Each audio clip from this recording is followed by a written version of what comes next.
శివుడికి మాంసాన్ని పెట్టిన భక్తుడు ఎవరో మీకు తెలుసా? ఇతను తన నోటితో నీళ్లు తెచ్చి ఆ నీళ్లతో శివలింగానికి అభిషేకం చేశాడు అని కూడా మీకు తెలుసా? శివుడి కోసం తన 2 కళ్ళని ఇచ్చేసిన పరమ భక్తుడు ఆ భక్తుడే భక్త కన్నప్ప. ఈ రోజు భక్త కన్నప్ప నిజమైన ఫుల్ స్టోరీ తెలుసుకుందాం. ప్రతి ఒక్క శివ భక్తుడు ఈ వీడియో తప్పకుండా చివరి వరకు చూడాలి. ఈ కన్నప్ప వీడియో మీకు చాలా బాగా నచ్చుతుంది. మన ఆంధ్రప్రదేశ్ లో ఉన్న ఊటుకూరు గ్రామంలో అప్పట్లో కోయగూడలు ఉండేవి. ఆ కోయగూడానికి నాయకుడు నాగుడు. ఈ నాగుడు దత్త అనే ఆమెని ప్రేమించి పెళ్లి చేసుకుంటాడు. కానీ వాళ్ళకి ఎన్ని సంవత్సరములు అయినను పిల్లలు అస్సలు పుట్టరు. అప్పుడు వాళ్ళు సుబ్రహ్మణ్య స్వామికి సంతానం కోసం పూజలు చేస్తారు. అలా రోజు పూజలు చేసి ఒక రోజు నాగుడు పూజలు చేస్తూ చేస్తూ నిద్రపోతాడు. అప్పుడు సుబ్రహ్మణ్య స్వామి కలలోకి వచ్చి, మీ ప్రార్థనకి నేను మెచ్చాను. మీరు కోరుకున్నట్లే మీకు ఒక మగబిడ్డ పుడతాడు. అతను పరమ శివభక్తుడు అవుతాడు. అతని పేరు తరతరాలుగా అస్సలు మర్చిపోరు అని వరమిస్తాడు. అలా కొన్ని నెలలకే దత్త గర్భవతి అయి ఆమెకి ఒక మగబిడ్డ జన్మిస్తాడు. ఆ కొడుకుకి తిన్నడు అని నామకరణం చేస్తాడు. వీళ్ళు అందరూ వేటగాళ్ళు కాబట్టి నాగుడు తిన్నడికి చిన్నప్పటి నుండే ఎలా వేటాడాలి, ఎలా జంతువులని చంపి దాని మాంసాన్ని ఎలా కోసి తినాలి అనే విద్యలు అన్ని నేర్పిస్తాడు. అలా తిన్నడు ధనుర్విద్యలో తిరుగులేని వేటగాడు అవుతాడు. ప్రతి రోజు వేటకు వెళ్లి జంతువులని చంపి ఆ మాంసాన్ని ఇంటికి తెచ్చి అందరికీ పంచేవాడు. కానీ తిన్నడికి దేవుడి మీద అస్సలు నమ్మకం అనేదే ఉండదు. తన గూడెంలో ప్రతి ఒక్కరూ అలాగే తన స్నేహితులు కూడా అందరూ బండరాళ్ళని కొలుస్తూ ఉంటారు. తన స్నేహితులు తిన్నడిని ఆలయానికి ఎప్పుడు పిలిచినా కూడా నేను రావడం ఏంటి, ఒక బండరాయిని కొలవడం ఏంటి అని తప్పించుకునేవాడు. అలా చిన్నప్పటి నుండి ఒక్కసారి కూడా ఆలయానికి వెళ్లి ఉండడు. ఒక రోజు తిన్నడు తన స్నేహితులతో వేటకు వెళతాడు. అలా వెళుతున్నప్పుడు తన 2 స్నేహితులు తిరిగి ఇంటికి వెళ్లేటప్పుడు పక్క గూడెంలో ఒక శివాలయం ఉంది. అది చాలా పవిత్రమైనదంట. ఆ శివలింగం ముందు ఏ కోరిక కోరినా శివుడు తప్పక తీరుస్తాడంట.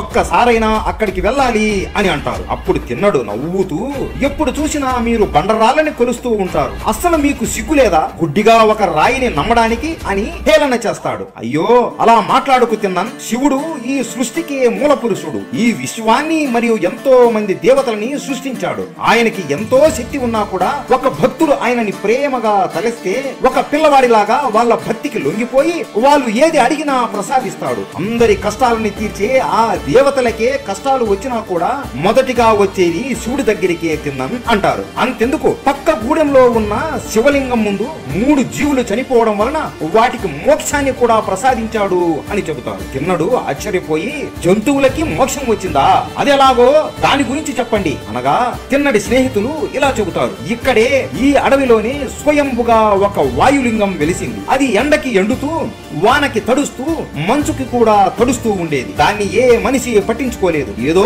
సాధారణమైన రాయి అనుకున్నారు. కానీ ఒక రోజు ఒక సాలిపురుగు, అయ్యో ఇది శివలింగం కదా, నా శివలింగం మీద ఎండ పడుతోంది ఏంటి అని దాని శక్తి మొత్తం ఉపయోగించి ఆ శివలింగం చుట్టూ గూడు కడుతుంది. అమ్మయ్యా ఇక శివలింగం మీద ఎండ పడదు అని అక్కడి నుండి వెళ్ళిపోతుంది. కొంచెం సమయం తర్వాత తల మీద నాగమణి ఉన్న ఒక నాగుపాము అక్కడికి వచ్చి సాలిగూడు మధ్యలో ఉన్న శివలింగాన్ని చూసి, అయ్యో శివలింగం చుట్టూ ఈ గూడు ఏంటి అని అనుకుని దాని విషంతో శివలింగానికి అభిషేకం చేసి దాని నుదుట మీద ఉన్న నాగమణిని తీసి శివలింగం మీద పెట్టి వెళ్ళిపోతుంది. అలాగే మరికొంత సమయానికి అటువైపుగా వెళుతున్న ఒక ఏనుగు శివలింగం మీద ఉన్న విషము నాగమణిని చూసి, ఎవడురా నా శివలింగాన్ని ఇలా చేసింది అని దాని తొండముతో నీళ్లు తీసుకుని వచ్చి శివలింగానికి అభిషేకం చేసి నాగుపాము పెట్టిన నాగమణిని విసిరి పక్కన పడవేసి శివలింగాన్ని పూలతో అభిషేకం చేసి వెళ్ళిపోతుంది. మరుసటి రోజు సాలిపురుగు వచ్చి మళ్ళీ గూడు పెట్టి వెళ్ళిపోతుంది. తరువాత పాము వచ్చి ఆ గూడిని తొలగించి తన మణిని పెట్టేది. మళ్ళీ ఏనుగు వచ్చి మణిని తీసివేసి పువ్వులు పెట్టేది. అలా ప్రతి రోజు ఒకరి తర్వాత ఒకరు వచ్చి ఈ పనులు చేసేవాళ్ళు. కోపం వచ్చిన పాము, నేను నా నాగమణిని పెడుతుంటే ఎవరు తీసేస్తున్నారో అని తెలుసుకోవడానికి అక్కడే దాక్కుని చూస్తూ ఉంటుంది. అలా కొంతసేపటికి ఏనుగు వచ్చి మళ్ళీ ఎవడురా నా పువ్వుల్ని తీసేసి ఈ మణిని పెట్టాడు అని కోపంతో తన తొండంతో ఆ మణిని విసిరివేసి పువ్వులు పెడుతుంది. పాము ఇదంతా చూసి కోపంతో ఏనుగు తొండములోకి దూరిపోతుంది. ఏనుగుకి ఏం చేయాలో తెలియక నొప్పితో పరిగెత్తుకుంటూ వెళ్లి పక్కనే ఉన్న ఒక పెద్ద బండరాయిని గుద్దుకుంటుంది. అలా గుద్దుకున్నప్పుడు తొండంలో ఉన్న పాము నుచ్చు నుచ్చు అయిపోయి చనిపోతుంది. ఏనుగు కూడా ఆ దెబ్బకి కుప్పకొలిపోతుంది. అదే రాయి మీద సాలిపురుగు కూడా ఉండడం వలన అది కూడా అక్కడికక్కడే చనిపోతుంది. అలా శివుడిని వాళ్లకు నచ్చినట్లు వాళ్ళకి చేతనైనట్లు పూజిస్తున్నప్పుడు చనిపోయారు కాబట్టి శివుడు మెచ్చి ప్రత్యక్షమై ముగ్గురికి ప్రాణం పోసి వాళ్ళకి దర్శనం ఇచ్చి మోక్షాన్ని ప్రసాదించాడు తిన్నన్. అలాగే ఆ ప్రదేశానికి ఈ ముగ్గురి పేర్లు వచ్చేలా శ్రీకాళహస్తి అని పేరు పెట్టారు. శ్రీ అంటే సాలిపురుగు, కాళ అంటే నాగుపాము, హస్తి అంటే ఏనుగు. ఆ తరువాత కొంతమంది ఆ శివలింగానికి ఒక చిన్న మందిరాన్ని కట్టారు అని తిన్నడికి వాళ్ళ స్నేహితులు చెబుతారు. తిన్నడు ఈ కథ విని పులకరించిపోతాడు. ఒక రాయిని ఇంత ప్రేమగా ప్రాణాలని ఇచ్చి పూజించారా, అసలు ఆ రాయి ఎలా ఉంటుందో అని ఆలోచనలో అడవి పందులని వేటాడి అక్కడే ఒక మంట వేసుకుని మాంసాన్ని కాలుస్తూ ఉంటాడు. తిన్నడి చేతులకి రక్తం ఉండడంతో పక్కనే ఉన్న నదిలో చేతులు కడుక్కొని రావడానికి వెళతాడు. ఆ మార్గంలోనే శ్రీకాళహస్తి మందిరం కనబడుతుంది. ఓహో, నా స్నేహితులు చెప్పిన ఆలయం ఇదేనా, సరే ఆ రాయి ఎలా ఉంటుందో చూద్దాం అని లోపలికి వెళతాడు. ఒక్కసారి ఆ వాయులింగాన్ని తిన్నడు చూడగానే అతని కళ్ళలో నుండి అతనికి తెలియకుండానే నీళ్లు కారిపోతాయి. అతనికి తెలియకుండానే అతని చేతులు నమస్కారం చేసేస్తాయి. పరిగెత్తుకుంటూ వెళ్లి శివలింగాన్ని హత్తుకొని, నేను తప్పు చేశాను శివయ్య, చిన్నప్పటి నుండి నేను నిన్ను చూడకుండా పెద్ద తప్పు చేశాను. నిన్ను ఎలా కొలవాలో కూడా నాకు తెలియదు అయ్యా. నువ్వు ఎప్పుడు తిన్నావో ఏమో, ఉండు నీకు తినడానికి ఏమైనా తీసుకొని వస్తాను అని పరిగెత్తుకుంటూ తన స్నేహితుల దగ్గరికి వెళతాడు. వేటాడిన అడవి పంది మాంసాన్ని తీసుకుని పక్కనే ఉన్న నదిలో నుండి నీళ్లు కూడా తీసుకొని పోదాం అని చేతుల్లోకి నీళ్లు తీసుకుంటుంటే కొన్ని అడుగులకే చేతుల్లో ఉండే నీళ్లు కారిపోతాయి. అప్పుడు తిన్నడు నోట్లో ఎన్ని నీళ్లు అయితే పడతాయో అన్ని నీళ్లను ఉంచుకుని చేతుల్లో మాంసాన్ని పెట్టుకుని శివలింగం దగ్గరికి వెళతాడు. నోట్లో ఉన్న నీళ్లని శివలింగం మీద పోసి అభిషేకం చేసి, నీళ్ల తప్పికే తీరిందా శివయ్య, ఇదిగో నీ కోసం ఆహారం కూడా తెచ్చాను అని పంది మాంసం శివలింగం ముందు పెడతాడు. కానీ కొంతసేపటికి శివుడు ఆ మాంసాన్ని తినకపోవడంతో, ఏమి శివయ్య, నేను తెచ్చిన మాంసం నీకు నచ్చలేదా, నీకు తినడం రాదా, ఉండు నేను మంచి ముక్కని తీసి తినిపిస్తాను అని ఒక ముక్కని తీసి అతను రుచి చూసి, ఆహా ఇది భలే ఉంది, ఇది తిను అని శివలింగానికి పెడతాడు. కానీ అప్పటికి శివుడు తినకపోవడంతో తిన్నడు బాధపడుతూ ఏడుస్తూ దుఃఖంతో, నాకు అందరిలాగా పూజలు చేయడం రాదు అయ్యా,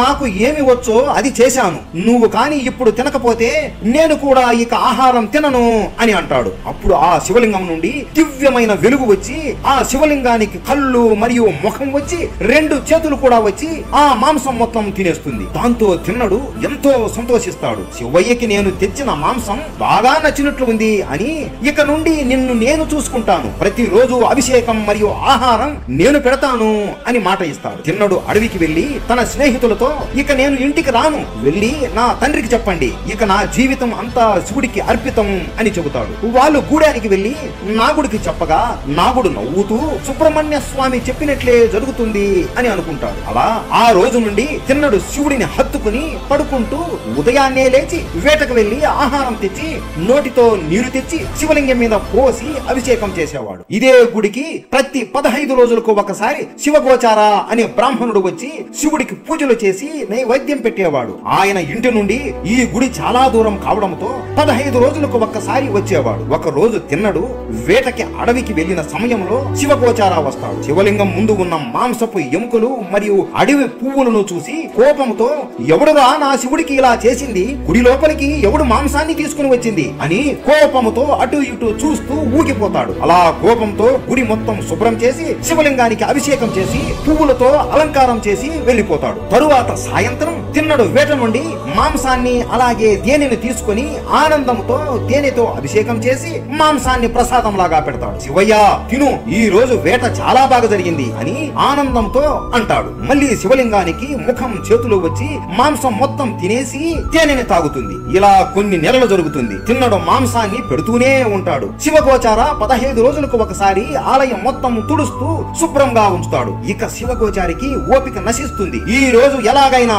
ఆ అపచారం చేసే వాడిని వదిలిపెట్టకూడదు అని ఇంటికి వెళ్లకుండా అక్కడే దాక్కుని లింగాన్ని చూస్తూ ఉంటాడు. రోజులాగే తిన్నడు వచ్చి నోటిలో నుండి నీళ్లు శివలింగం మీద పోసి పంది మాంసాన్ని శివలింగం ముందు పెడతాడు. ఇది చూసి శివగోచారికి కోపం ఎక్కువ అయిపోతుంది. ఈ మూర్ఖుడు ఇంత అపచారం చేస్తాడా, వాడి నోటి నుండి నీళ్లు లింగం పైన పోస్తాడా, మాంసాన్ని శివుడికి పెట్టి తినమంటాడా, వీడికి మరణదండన వేయాలి అనుకుంటూ వెళ్లిపోతాడు. ఇదంతా శివుడు కైలాసం నుండి చూస్తూ నవ్వుతూ ఉంటాడు. అప్పుడు పార్వతీదేవి, స్వామి ఈ ఇద్దరి భక్తిని చూశారా, ఎంతో భిన్నంగా ఉన్నాయి కదా, ఒకవైపు శివగోచారి మీకు ఇష్టమైన బిల్వ ఆకులతో అభిషేకం చేస్తూ మీకు నైవేద్యం పెడుతున్నాడు, ఇంకోవైపు ఈ వేటగాడు తిన్నడు ధర్మ విరుద్ధమైన పనులు చేస్తున్నాడు. కానీ ఏ పని చేసినా ఎంతో ప్రేమతో మీకు సేవలు చేస్తున్నాడు. ఇప్పుడు చెప్పండి, వీళ్ళిద్దరిలో ఎవరిది నిజమైన భక్తి అని శివుడిని పార్వతీదేవి అడుగుతుంది. శివుడు నవ్వుతూ, దీనికి సమాధానం నేను చెప్పను సఖి, రేపు నీకే తెలుస్తుంది అని అంటాడు. మరుసటి రోజు రోజులాగే తిన్నడు వేటకు వెళతాడు. ఆ రోజు శివగోచార బిల్వ ఆకులు తెచ్చి శివుడికి అభిషేకం చేస్తుండగా ఆ శివలింగానికి ఒక్కసారిగా 2 పెద్ద పెద్ద కళ్ళు వస్తాయి. అది చూడగానే శివగోచార ఏడుస్తూ, శివయ్యా, నేను చేస్తున్న పూజలకి మీరు మెచ్చి నన్ను చూస్తున్నారా అయ్యా అని ఆనందంతో నమస్కరిస్తాడు. కానీ ఒక్కసారిగా ఆ శివలింగంకి ఉన్న 2 కళ్ళల్లో ఒక కన్ను నుండి రక్తం ఆగకుండా వస్తూ ఉంటుంది. అది చూసి శివగోచార భయపడుతూ, ఇక్కడ ఏదో దుష్ట శక్తి ఉంది, అది నన్ను చంపేస్తుందేమో, నా ప్రాణాలు నేను కాపాడుకోవాలి అని పరిగెత్తుకుంటూ ఉండగా తిన్నడు అప్పుడే మాంసం తీసుకొని నవ్వుతూ వస్తూ ఉంటాడు. శివగోచార చూసి, ఈ అడవి నా కొడుకు ఆ దుష్ట శక్తిని ఏం చేస్తాడో చూద్దాం అని దాక్కుని చూస్తూ ఉంటాడు. ఒక్కసారిగా తిన్నడు శివలింగం కన్ను నుండి రక్తం కారడం చూసి ఏడుస్తూ పరిగెత్తుకుంటూ వచ్చి, ఏమైంది శివయ్య, నీకు గాయం ఎవడు చేశాడు అని ఏడుస్తూ బాధపడుతూ, నీకు ఇలా చేసిన వాడు కనబడితే వాడిని ఇక్కడనే చంపేస్తాను, ఇప్పుడు నేను ఏం చెయ్యాలి అని ఆలోచనలో పరిగెత్తుకుంటూ అడవిలోకి వెళ్లి కొన్ని ఔషధ మొక్కలను తీసుకుని వచ్చి వాటిని నూరి ఆ పసురుని కంటికి పెడతాడు. అయినా సరే రక్తం ఆగకుండా వస్తూనే ఉంటుంది. అయ్యో, నా స్వామికి రక్తం కారుతూనే ఉందే అని తిన్నడు ఆలోచించి, ముళ్ళుని ముళ్ళుతోనే తీయాలి అని అంటారు కదా శివయ్య, నీ కంటికి దెబ్బ తగిలింది కాబట్టి నా కన్ను తీసి నీకు ఇచ్చేస్తాను, అప్పుడు నీకు నొప్పి అనేది ఉండదు కదా అని ఒక కత్తితో తన కన్నుని నవ్వుతూ కోసి తీసేసి రక్తం కారిపోతున్నా కూడా లెక్క చేయకుండా కోసి తీసిన తన కన్నును శివలింగం కన్ను మీద పెడతాడు. అంతే, వెంటనే రక్తం కారడం ఆగిపోతుంది. కానీ తిన్నడి కంటి నుండి ఆగకుండా రక్తం వస్తూ ఉంటుంది. అబ్బా, నా శివుడికి ఇప్పుడు నొప్పి ఉండదు అని నవ్వుతూ నమస్కరిస్తాడు. కానీ వెంటనే శివలింగంకి ఉండే 2వ కన్ను నుండి కూడా రక్తం ఆగకుండా వస్తుంది. అప్పుడు తిన్నడు నవ్వుతూ, ఇప్పుడు నాకు ఏం చేయాలో తెలుసులే స్వామి అని 2వ కన్ను కోస్తూ ఉండగా, ఇప్పుడు నేను నా 2వ కన్ను కూడా తీసేస్తే ఈ కన్ను శివలింగానికి ఎక్కడ పెట్టాలో నాకు ఎలా తెలుస్తుంది అని లేచి తన కాలిని రక్తం వస్తున్న శివలింగం కంటి మీద పెట్టి తన 2వ కన్నుని కూడా కోసి తీసేసి శివలింగానికి పెట్టేస్తాడు. అలా పెట్టేసి, శివయ్యా నా స్వామి అని శివలింగాన్ని హత్తుకుంటాడు. ఇదంతా అక్కడే దాక్కుని ఉన్న శివగోచార చూసి తిన్నడి భక్తికి ఆశ్చర్యపోయి అక్కడికక్కడే మూర్చిపోతాడు. తిన్నడికి రక్తం ఆగకుండా వస్తూనే ఉంటుంది. ఇక అతను కింద పడిపోతూ ఉండగా ఒక చెయ్యి వచ్చి అతనిని పట్టుకుంటుంది. అదే శివుడి చెయ్యి. శివుడి అక్కడ ప్రత్యక్షమయ్యి తిన్నడిని తన 2 చేతులతో నవ్వుతూ పట్టుకుంటాడు. నా కంటి నుండి రక్తం వస్తుంది అని నీ గురించి ఆలోచించకుండా నాకు నీ 2 కళ్ళని ఇచ్చావు చూడు, నువ్వు కదయ్యా అసలైన భక్తుడివి అని తిన్నడికి మళ్ళీ 2 కళ్ళు ప్రసాదిస్తాడు. తిన్నడు కళ్ళు తెరిచి శివుడి నిజ స్వరూపాన్ని చూడగా భక్తితో ఆనందంతో కళ్ళలో నుండి నీళ్లు కారిపోతూ శివుడిని హత్తుకుంటాడు. అప్పుడు శివుడు తిన్నడితో, కన్న తల్లి ప్రేమతో సమానమైన భక్తి అయ్యా నీది, నీ అపారమైన భక్తికి నేను లొంగిపోయాను తిన్నాను, నీకు ఏం వరం కావాలో కోరుకో అనగా, నిన్ను చూడడమే నాకు మహాభాగ్యం శివయ్య, ఒక్కసారి పార్వతీదేవితో పాటు మిమ్మల్ని చూడాలి అని ఉంది అని అంటాడు. వెంటనే పార్వతీదేవి అక్కడికి వచ్చి శివ పార్వతులు ఇద్దరు తిన్నడిని దీవిస్తారు. నీ 2 కళ్ళని నా భర్త కోసం ఇచ్చేసావు కాబట్టి ఇక నుండి యుగ యుగాల వరకు నిన్ను అందరూ భక్త కన్నప్పలాగా గుర్తు పెట్టుకుంటారు అని పార్వతీదేవి వరం ఇస్తుంది. శివుడు తిన్నడిని తనలోనే ఐక్యం చేసుకుని మోక్షం ప్రసాదిస్తాడు. ఈ కథను బట్టి మనకు ఏమర్థమైంది? మనకు దేవుడిని పూజించడం రాకపోయినా సరే, గుడికి ఒక్కసారి కూడా వెళ్ళకపోయినా సరే, మీకు దేవుడి పైన నిజమైన భక్తి మనసులో ఉంటే చాలు, సాక్షాత్తు ఆ దేవుడు మీకు మోక్షాన్ని ప్రసాదిస్తాడు అని అర్థం చేసుకోవచ్చు. ఇది నిజమైన కన్నప్ప కథ. మీకు ఈ వీడియో నచ్చింది అని భావిస్తున్నాం. ప్రతి ఒక్క శివ భక్తుడికి ఈ వీడియో షేర్ చేయండి. ప్రతి ఒక్కరికి నిజమైన భక్త కన్నప్ప కథ తెలియాలి. అందరూ శివయ్య అని కామెంట్ చేయండి. ఓం నమః శివాయ.